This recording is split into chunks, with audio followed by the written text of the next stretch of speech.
Hello, friends, and welcome to Sleep Tight Stories, a short message for grown-ups. Looking for more bedtime stories per week? Subscribe to Sleep Tight Premium. With Sleep Tight Premium, you can listen to 4 ad-free stories per week, a growing library, and an extensive selection of sleep sounds, guided meditations, and music for sleep. Visit sleeptightpremium.com and start your free trial. A link can be found in our show notes.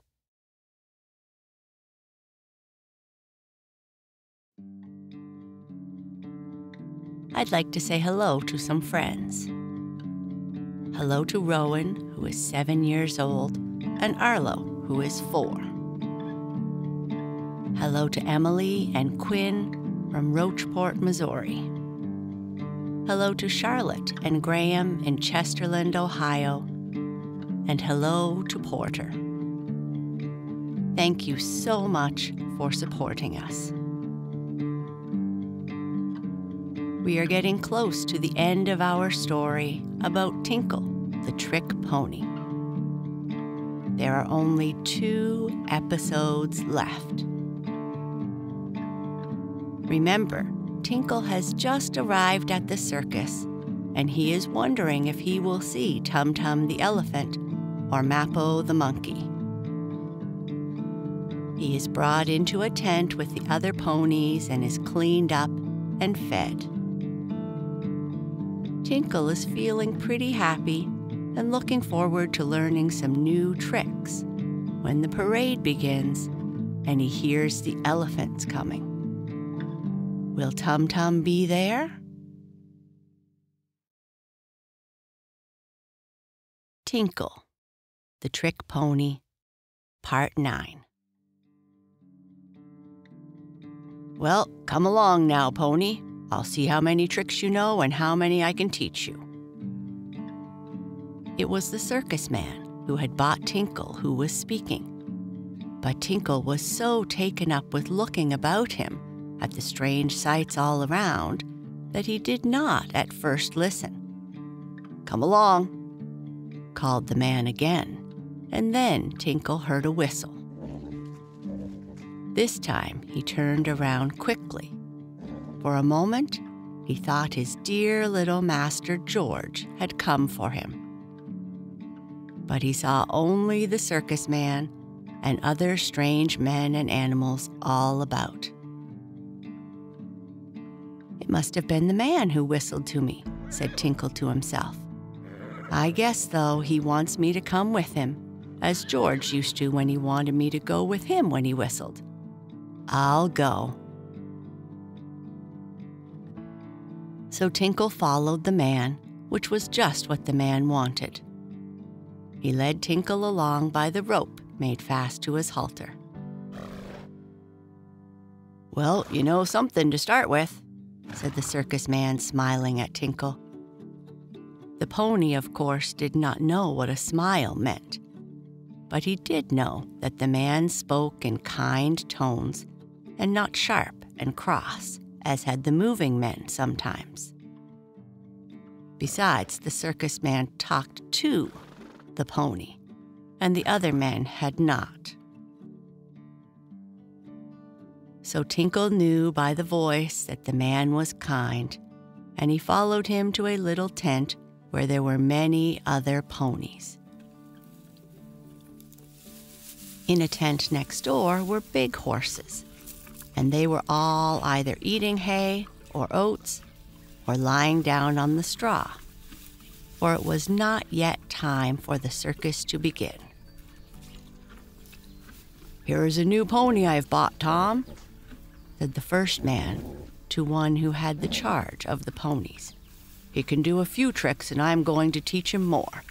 Look after him and clean him off. He doesn't seem to have been well taken care of."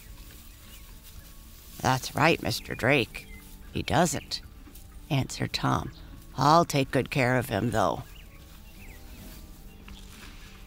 Poor Tinkle's hairy coat was in a sad state. It was dirty and bits of hay and straw clung to it. Also, his mane and tail were tangled. Tinkle had been kept very clean by Patrick and George, but the moving men spent no time on the pony they had stolen. "First to clean you up," said Tom, talking to himself, but also, in a way, speaking to Tinkle. "Then we'll see about your tricks. Mr. Drake is a good pony teacher." Though Tinkle could understand very little of this talk, yet somehow he felt happier than he had in a long while. In fact, since he had been taken away from George. With a brush, a currycomb, and a cloth, Tom cleaned Tinkle's hairy coat until it began to shine and glisten, almost as it had when he lived in the nice Farley stable.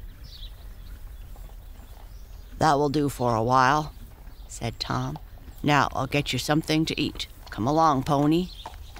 And he whistled, just as George used to do. Tinkle liked to hear a clear, cheerful whistle. Tinkle was tied in the tent with the other ponies. His stall was just a place between two ropes, and his manger made of canvas. For the tent and everything in it had to be moved from place to place as the circus traveled, and wooden stalls, such as are in barns, would never do. In the manger were some hay and oats. Tinkle began to eat hungrily. It was almost as good as being home again. "Well, where in the world did you come from?" asked a pony on Tinkle's left side. "Yes, tell us about yourself," added another on the right side. "You are a stranger. I never saw you in the circus before." "I just came today," said Tinkle, after he had swallowed some of the hay and oats. "I never was with a circus before. Is it nice?" "Oh, it's lots of fun," said the pony on the left, whose name was Tiny Tim. "It's jolly."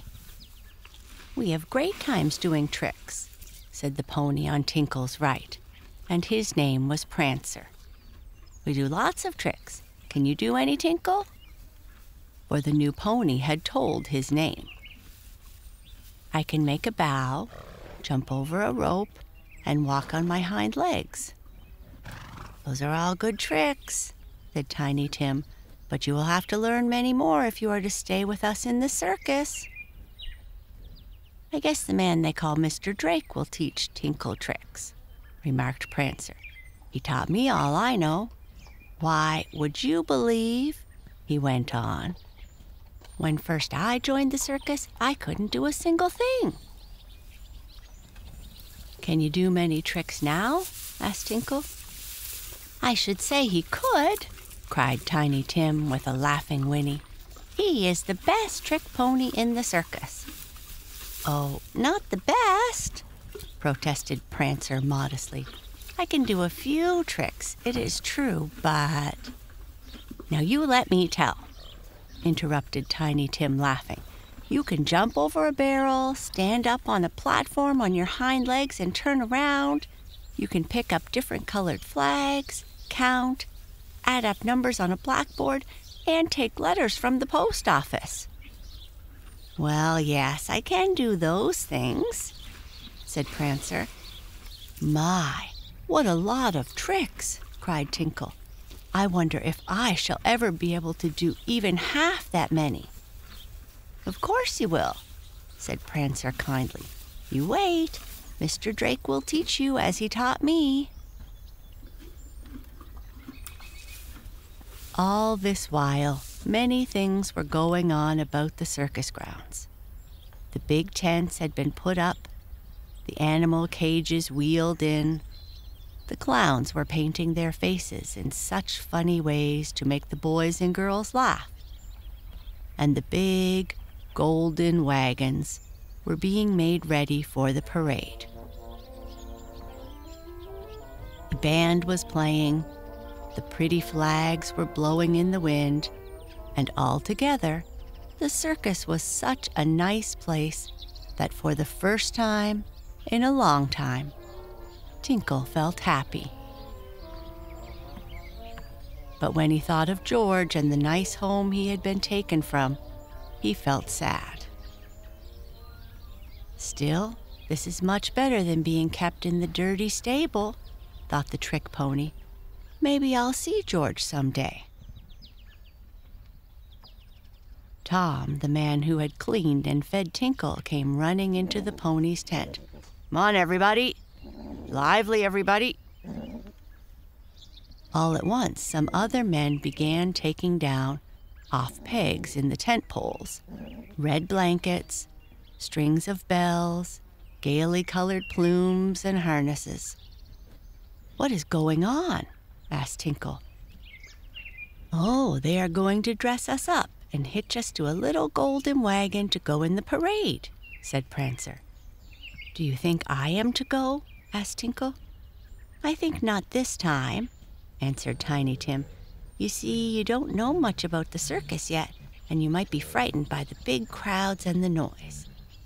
Then, too, you wouldn't know how to pull the golden chariot in which a lady rides dressed up like a fairy princess." "Oh, that must be fine!" cried Tinkle. "It is, but you'll be in it soon, so don't worry," put in Prancer. "We'll be back by noon." The men hitched up the ponies and led them out of the tent to where the golden chariot stood. "This new pony is a very pretty one," said the man Tom to one of his helpers. "When he is trained, he'll go in the parade too." Tinkle felt a little sad when his pony friends left him alone in the big tent, but still he had plenty to eat and a clean place to stay, and he knew they would come back soon. Tinkle saw a boy coming toward him with a pail of water, and for a moment, the pony thought the boy might be George. But he was not. "I wonder if I shall ever see George, Mabel, and nice Patrick again," thought Tinkle. "I would just love to be in my nice home once more, even though I like the circus." Suddenly, Tinkle heard someone call, "Look out! Here come the elephants!" And the ground seemed to rumble and shake, as it did when there was a heavy thunderstorm. "Elephants? Elephants?" said Tinkle to himself. "Where have I heard that word before?" Then he remembered. "Oh, now I know," he said. "Dido the dancing bear told me about them." Tinkle looked from his tent. Near him, just outside, were 10 big elephants with bright silk blankets on their backs. And, as Tinkle looked, he saw one funny elephant slyly reach out his trunk and pull the tail of the elephant in front of him. Then the funny elephant looked the other way and seemed to be hunting on the ground for a peanut. All at once it flashed into Tinkle's head. "That must be Tum Tum, the jolly elephant Dido was telling me about. I'll ask him." So he called, in animal talk, "How do you do, Tum Tum?" "Huh? What's that? Someone must know me," answered Tum Tum, for it was he. "Oh," he went on, "it's a little pony. But though I know most of the ponies in this circus, I don't know you." And Tum Tum walked a little closer to Tinkle's tent. "I heard about you from Dido the dancing bear," said Tinkle, as he told his own name. "I never thought I should meet you in this circus, though." "Why, how strange!" cried Tum Tum. "Fancy meeting Dido. You must tell me all about him. He and I are very good friends." I was sorry when he went away from the circus. Tell me about him when I come back. I have to go in the parade now." And Tum Tum, with a jolly laugh and a wink of his eye at Tinkle, marched slowly off with a man seated on his big head.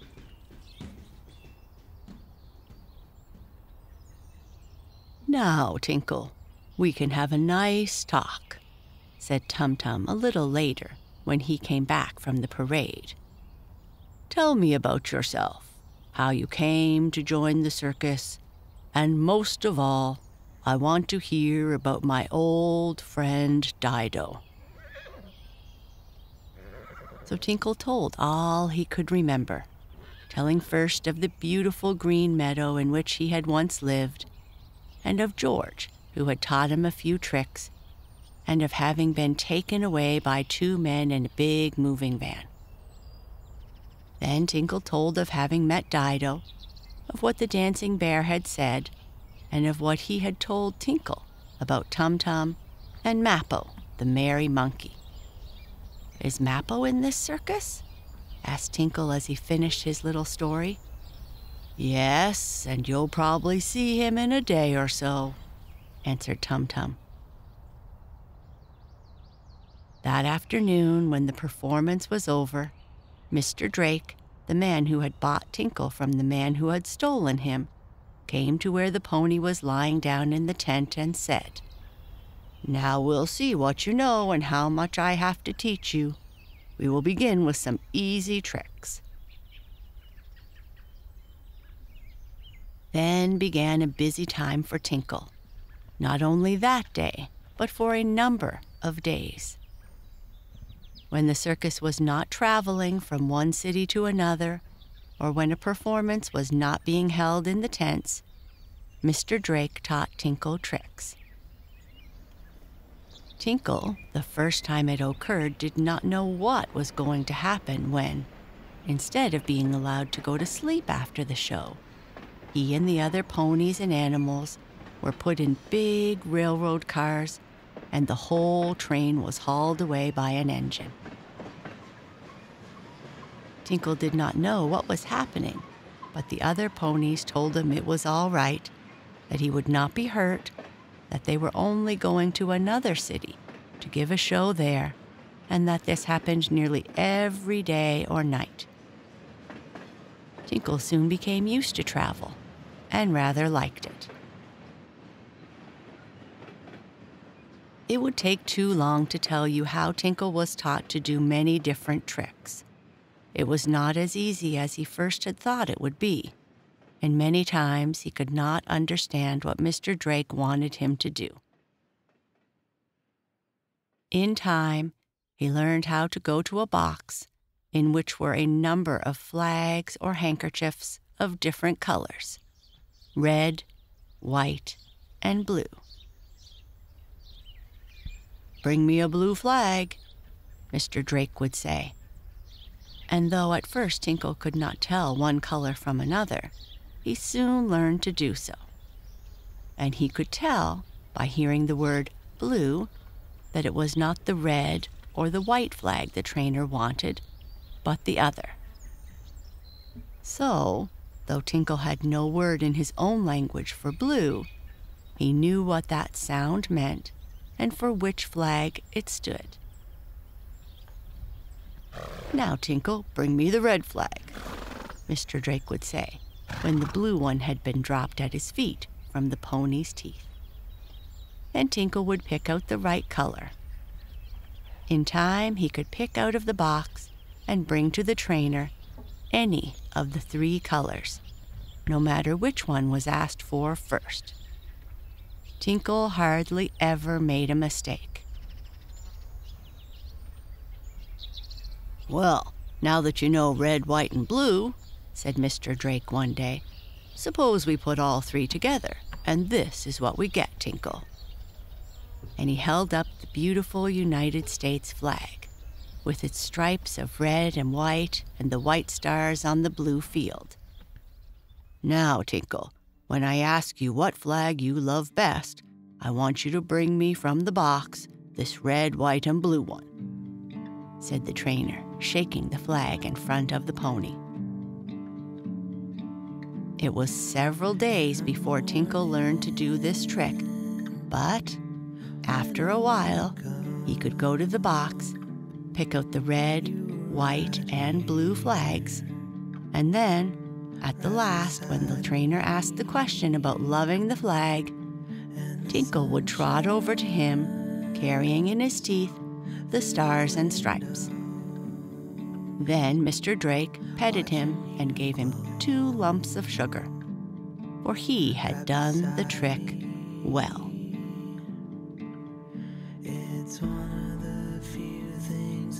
That is the end of this episode. Good night. Sleep tight.